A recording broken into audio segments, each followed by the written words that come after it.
उनका प्यार और फिक्र हमेशा मेरे साथ रहता है।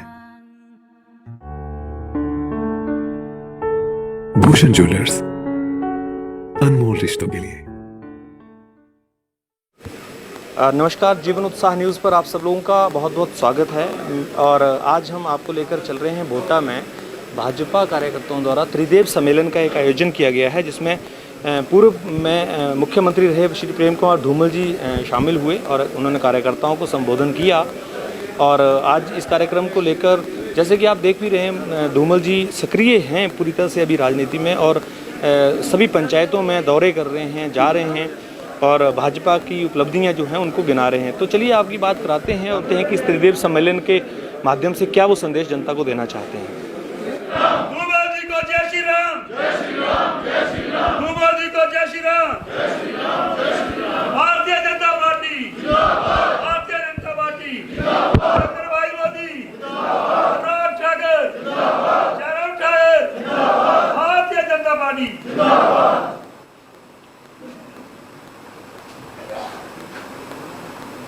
जिला हमीरपुर के चौथी बार बने अध्यक्ष और विधानसभा क्षेत्र से बाद में बड़सर से लगातार 3 बार रहे विधायक आदरणीय श्री बलदेव शर्मा जी, पार्टी के प्रदेश के प्रवक्ता और हमारे वरिष्ठ सहयोगी सुमित शर्मा जी,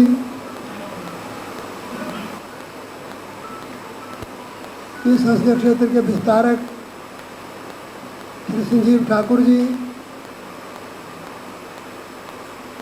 मंडल के सम्मानीय अध्यक्ष श्री कुलदीप ठाकुर जी, महामंत्री,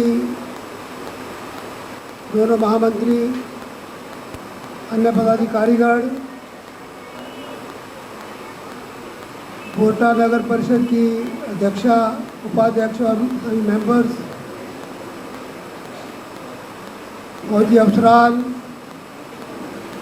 और जो भाई बहन आज पार्टी में शामिल हुए वो सभी, मुझे हमीरपुर नगर परिषद के भी कुछ पार्षद नजर आ रहे हैं, इनका भी स्वागत है।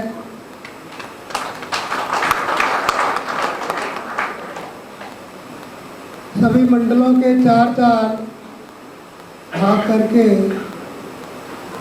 4-4 प्रशिक्षण शिविर लगाए गए। आज ये अंतिम आपके मंडल का भी और मेरे ख्याल जिले का भी अंतिम ही है, संसदीय क्षेत्र का भी।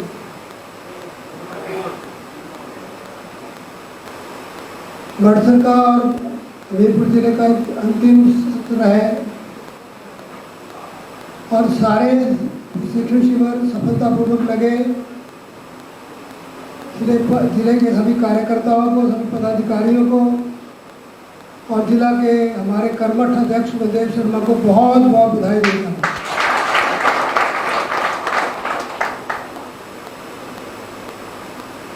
बड़सर में लगातार संगठन बहुत सुदृढ़ काम करता रहा है। दुर्भाग्यवश 2 बार हम ये सीट नहीं जीत पाए, लेकिन मुझे पता है पहली बार जब बलदेव जी विधायक बने थे तो हम दोनों इकट्ठे ही बने थे पहली बार, और जब दूसरी बार जीते थे तो मेरा और उनका थोड़ा सा अंतर था, थोड़ी वोटर का ही अंतर था। काफ़ी हाईएस्ट मार्जिन से बीजेपी के दोनों कैंडिडेट जीते थे। तो बड़सर का एक रिकॉर्ड लगातार शानदार रहा है। कुछ भटकाव होता रहा, इस करके 2 बार जो भटके लोग उन्होंने कुछ नुकसान पहुंचाया है। आज बहुत सारे वरिष्ठ कार्यकर्ता यहाँ बैठे हैं और कुछ नए लेकिन जीवन में बहुत अनुभव वाले लोग शामिल हुए हैं। इनमें कुछ फौजी अफसर भी शामिल हुए जो सेवा से नियुक्त हुए। फौज में लगातार एक्सरसाइज करवाई जाती है। कई बार आपको लगता होगा कितने इलेक्शन तो बलदेव को लड़ा दिए, कितने एमपी के इलेक्शन लड़ा दिए, कितने एमएलए बना दिए, हमें प्रशिक्षण क्यों? लेकिन आज जो फौजी ज्वाइन किया उनको पूछना कि लड़ाई हो ना हो, फौज की एक्सरसाइज चलती रहती है। हम भी पार्टी के सैनिक हैं। जब जब आदेश आता है तो राष्ट्रीय स्तर से लेकर बूथ स्तर तक प्रशिक्षण होता है। उसको आप शानदार ढंग से कर रहे हैं, आपको बहुत हो रहा है। और जो नए लोग आज ज्वाइन किए हैं विधिवत तौर पर, उनका भारतीय जनता पार्टी में स्वागत है। हम अपेक्षा करते हैं वो पूरी ईमानदारी से, लगन के साथ पार्टी का साथ देंगे और उनको विश्वास दिलाते हैं कि पार्टी में उनका पूरा मान और सम्मान होगा, तो सही सम्मान दिया जाएगा। आज का दिन वैसे बड़ा पवित्र है। जैसे बलदेव जी ने कहा, डॉक्टर राधा कृष्णन जी का जन्मदिन है। जब वो बड़े व्यक्ति हो गए तो कुछ लोग उनका जन्मदिन मनाने के लिए गए। तब उन्होंने कहा था, मैं अध्यापक रहा हूँ तो यही चाहता हूँ कि मेरा जन्मदिन अध्यापक दिवस के तौर पर मनाया जाए, सारा देश मनाता है। और हम तो सौभाग्यशाली हैं, हमीरपुर में जो मेडिकल कॉलेज बना है वो डॉक्टर राधा कृष्णन के नाम पर ही है। ये जो आदेश हुआ था, मुझे जो टॉपिक दिया गया है आज के लिए, वो शायद केंद्र और प्रदेश के लोग दिए, केंद्र सरकार के काम और प्रदेश सरकार के काम। अगले वर्ष हमारा विधानसभा का चुनाव होने वाला है और जो पार्टी सत्ता में होती है उसको हिसाब किताब देना होता है कि हमने 5 साल में किया क्या। विपक्ष वाले आलोचना करेंगे, वो सवाल खड़े करेंगे, हम सत्ता में हमारा दायित्व हम जवाब दें। केंद्र सरकार में लगातार मोदी जी के नेतृत्व में दूसरी बार सरकार बनी है। हम सौभाग्यशाली हैं कि 30 साल के बाद, 1984 के बाद 2014 में 30 साल हो गए थे, तब स्पष्ट बहुमत किसी पार्टी को मिला तो आपकी पार्टी को मिला, भारतीय जनता पार्टी। हम संतुष्ट हो सकते थे कि केंद्र में सरकार अपनी बहुमत की हो गई, कई प्रदेशों में सरकार हमारी हो गई, सबसे ज़्यादा सांसद हमारे हो गए, सबसे ज़्यादा मंत्री हमारे हो गए, सबसे ज़्यादा विधायक हमारे हो गए, प्रधानमंत्री और मुख्यमंत्री हमारे हो गए। लेकिन संगठन जीवित रहे, सक्रिय रहे, इसके लिए हमारे नेताओं ने कहा कि कोई टारगेट दो पार्टी को। और मुझे याद है वोटा ही आया था मैं मेंबरशिप करने के लिए। उन्होंने कहा कि जो दुनिया भर की पार्टियां, उन्हें सबसे बड़ी पार्टी कौन है। इंटरनेट पर आजकल सब कुछ मिल जाता है। पता लगा 8 crore member communist party of China के हैं। हमारे नेताओं ने लक्ष्य दिया, अगर 8 करोड़ चीन के हैं तो हम 10 करोड़ बनाएंगे। हम दुनिया की सबसे बड़ी पार्टी बनना चाहते हैं। मैं बधाई देना चाहता हूँ आपको, कर्मठ कार्यकर्ताओं को देश भर के नेताओं ने कहा 10 करोड़, कार्यकर्ताओं ने मेहनत की और 11 करोड़ से ज़्यादा लोग जुटे हुए हैं। आज 18 करोड़ से ज़्यादा हमारे सदस्य हैं। विश्व का सबसे बड़ा अगर कोई दल है तो भारतीय जनता पार्टी है। ये क्यों है? क्योंकि ये हम संगठन को सक्रिय और सुदृढ़ करते रहे, प्रशिक्षण करते रहे, लगातार अभ्यास करते रहे। अक्सर मैं कहता हूँ कि कई बार जब मन में आता है यार कितनी बार ट्रेनिंग लेनी है, तो याद करो सवेरे जब अर्घ देते हो तो गढ़ भी तो वही है, सूर्य भगवान भी वही है, तो उस गढ़ से ही दे देते हो अर्घ। लेकिन रोज़ मांझते हो, चमकाते हो खूब, आपको भी खुशी होती है, सूर्य भगवान को भी चमक मिलती है और गढ़ भी चमक के बड़ी शुद्ध हो जाती है। इसी प्रकार कार्यकर्ता बार बार प्रशिक्षित होता है तो फौजी की तरह ट्रेंड हो जाता है और अपना मोर्चा फतेह करता है। हमने मोर्चा फतेह करना है अपना पोलिंग बूथ। जैसे मोर्चा अपने मोर्चे के अंदर बैठा फौजी अपने मोर्चे को डिफेंड करता है, वैसे अपने बूथ को हमने डिफेंड करना है। हर बूथ से अगर हम लीड लेंगे तो हम ऑटोमेटिकली जीतेंगे, लेकिन अगर मोर्चा हारेगा, हमारा बूथ हारेगा तो हार जाते हैं कई बार।